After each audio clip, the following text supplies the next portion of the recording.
Forum, and I would like to pay my compliments to Madam Kate for hosting this and for launching such an important initiative. Mr. Adil Farhan, Mr. Fazal Ashfaq, Mr. Umar Farooq, thank you very much. So, as you know, I'm the Minister for Information and Broadcasting, but half of the time I'm the Minister for countering misinformation also. So that also comes with the job. As the digital space has grown over the past few decades, governments have realized how important it is to take initiatives with regard to technology. And I've been working with the Prime Minister when he was the Chief Minister of the Punjab province. And we realized that without technology, we cannot achieve progress, we cannot achieve growth. So we came up with Pakistan's first land record management information systems. We digitalized the whole land revenue system, which was in fact conceived by the British Raj at that point in time, and it was still in those registers, in these shabby rooms, and nobody over the decades or over the centuries tried to change that system. So when we took up the challenge and we came up with Pakistan's first land record system, which was in the digital domain, it wasn't easy. It was a huge challenge, because when you move away from the traditional and conventional systems, change is something which is resisted the most. But we were up to the challenge. We completed that successfully. We also have the honor of establishing Pakistan's most effective and largest safe city project, which helped us in combating not only crimes but also terrorism. And I believe that if you don't change with time, time will change you. And in this digital age, as far as information is concerned, as far as editorial content is concerned, I think verification and authentication are the two most important things that we need to have in order to give the people of the world a true perspective on what's going on and what the reality is. In history, if you look at the brief historical background, as far as newspapers are concerned, television channels are concerned, there was some form of editorial control. You had systems, you had training, you had people who were well equipped to deal with information and how to disseminate it. With the resurgence of the digital age, unfortunately, we do not have mechanisms to authenticate or to verify information. And I can tell you that it causes a lot of damage and a lot of loss. Our economy has been very fragile. And one small wrong news item with regard to an already vulnerable economy, the amount of loss it causes to the image of the country, it cannot be measured. And I've been advocating this since the day I've taken over, that we need to equip our journalists, we need to equip our digital freelancers with proper skills so that they can become ambassadors of this country, so that they can actually contribute towards the image building of this country, and in order to protect vulnerable groups. Now, I come from a constituency which is very non-traditional. I contested the elections. I have 70,000 minority votes in my constituency, 70,000 Christian voters in my constituency. So when I reached out to them, I could sense a fear in their eyes. I could sense that they feel insecure. And I reached out to them and I said, listen, I will hold an open mic, we will sit down and we will discuss what the problems are.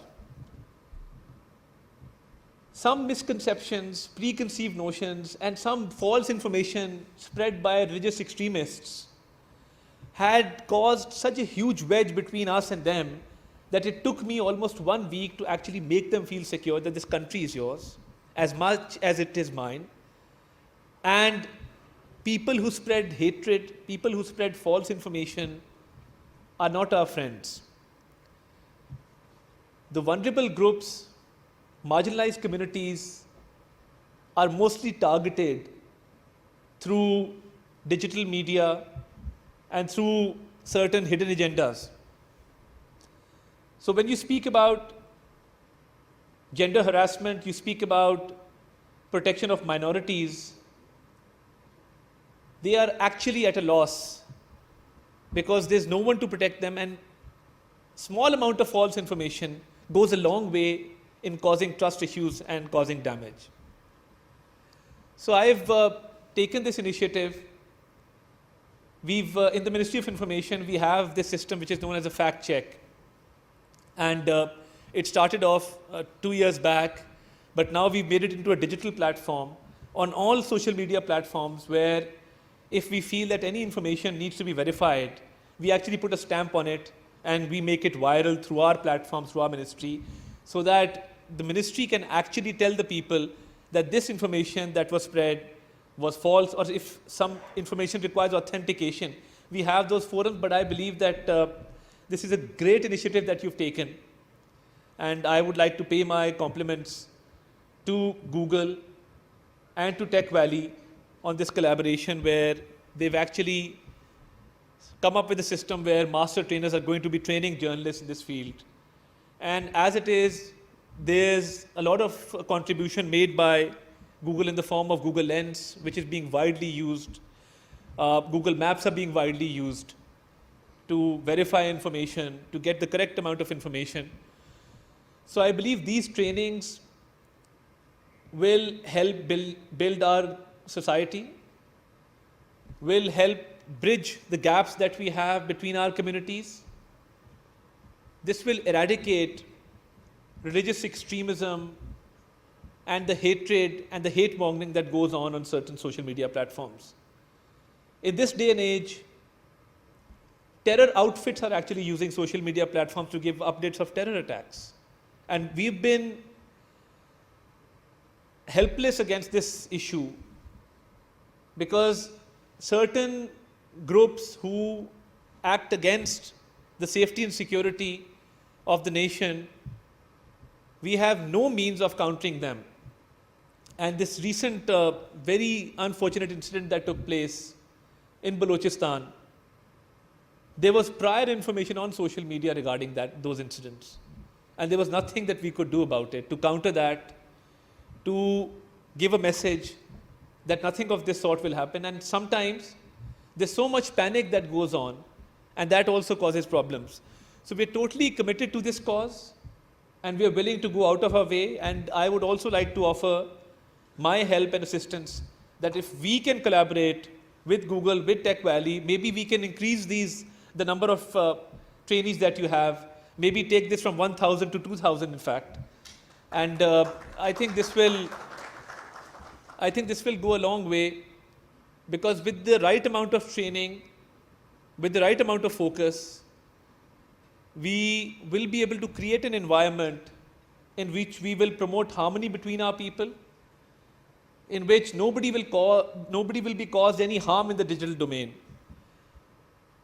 Because the harm caused on digital domain, there is no redressal for that grievance. We don't have systems whereby you can actually act upon that. And I've dealt with a few extremist groups in the recent past who were actually very fond of these digital media platforms.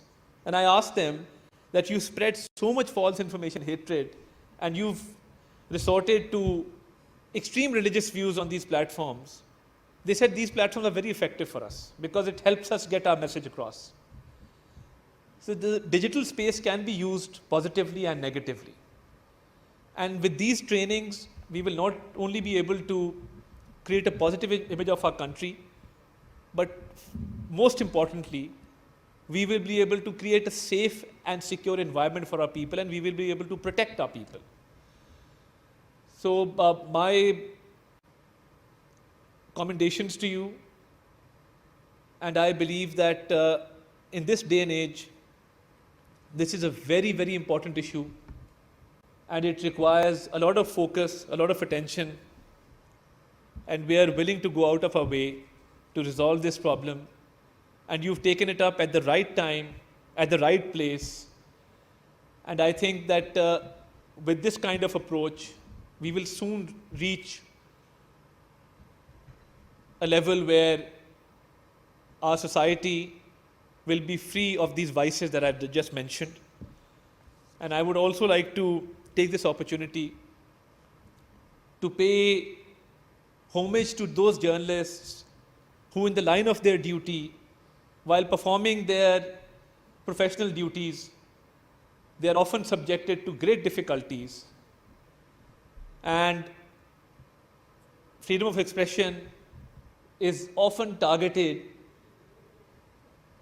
with the right kind of editorial system, with the right kind of approach. I think we will be able to resolve these problems as well, as we are totally committed to the freedom of speech, to freedom of journalism, as envisaged in our Constitution.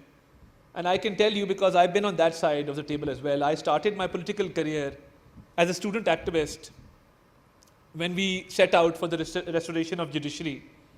And if we did not have support of the journalists at that point in time, of journalist bodies at that point in time, and if there was nobody to speak up for us, I think the landscape of the country would have been very different right now. So I think whether it is the need to raise our voice for rule of law, whether it is economic progress, prosperity, whether it is social issues, whether it is climate change, whether it is gender inequality, whatever issues we are faced with the help that you are providing, I think for us, sky is the limit, and Pakistan has a good story to tell. And thank you for your contribution in helping us tell that story. Thank you very much.